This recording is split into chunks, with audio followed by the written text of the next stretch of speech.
সবাই এসছে এক্সেপ্ট নাসুম এবং সাইফুদ্দিন। এটা মেইনলি হচ্ছে পার্সোনাল ট্রেনিং। দুই দেশের হাজার কিলোমিটারের দূরত্ব কিংবা সময়ের হেরফের তো আছেই। যুক্তরাষ্ট্রে যখন মধ্যরাত তখন হোম অফ ক্রিকেটে ভিন্ন প্রস্তুতি মিরাজ বিজয়দের। দুয়ে দুয়ে 4 মিলে গেলে এদেরও মিলতে পারত বিশ্বকাপের টিকিট।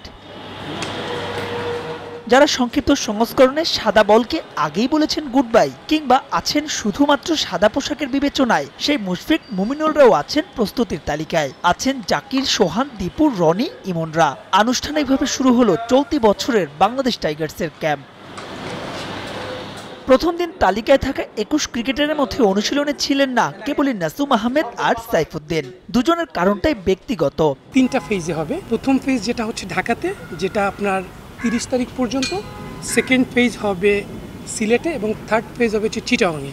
থার্ড ফেজে চিটাগংয়ে হবে, সেটা আপনার 2টা ভাগে হবে, যেহেতু ওইখানে নাম্বার অফ ডেজ বা ডিউরেশনটা একটু লম্বা হবে। আগে যেটা ছিল এইচপি এবং টাইগার্স খুব সিমিলার প্রোগ্রাম ছিল।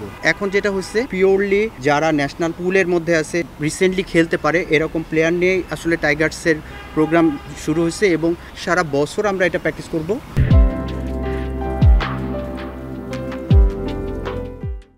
চলতি বছর আরো 8টি টেস্ট ম্যাচ খেলবেন টাইগাররা। ক্রিকেটারদের ব্যক্তিগত স্কিলের উন্নতির পাশাপাশি ম্যাচের জন্য প্রস্তুত রাখা সবই হবে এখানে। বিশ্বকাপের স্ট্যান্ড বাই থাকা 6 ক্রিকেটার কিংবা আগামী বছরের চ্যাম্পিয়ন্স ট্রফি নিয়েও আছে আলাদা পরিকল্পনা। এই বছরের ক্যালেন্ডার ইয়ারে আমাদের 8টা টেস্ট আছে, তো আমরা আসলে লাল বলটা মাথায় রেখেই আসলে প্র্যাকটিস শুরু করা। পাশাপাশি যেহেতু টি20 ওয়ার্ল্ড কাপ আছে, কিছু প্লেয়ার ব্যাকআপ হিসাবে সিলেক্টর আমাদেরকে দিয়েছে, তাদেরকে আমাদের প্রিপেয়ার রাখতে হবে। ওইখান থেকে যদি কোনো কারণে কোনো প্লেয়ার ইনজুরিতে পড়ে, তাহলে যেন আমরা কুইক তাদের রিপ্লেস করতে পারি এবং এই প্লেয়ারগুলোর জন্য রেডি এবং ওইখানে গিয়ে রেডি থাকতে পারে। লিস্ট এটাই না, এরপরেও আসলে ইনক্লুশন থাকবে।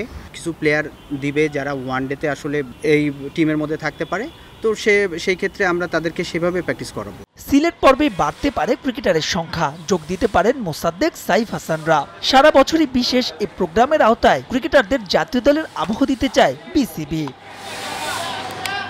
মাহবুব রিমন, সময় সংবাদ, ঢাকা।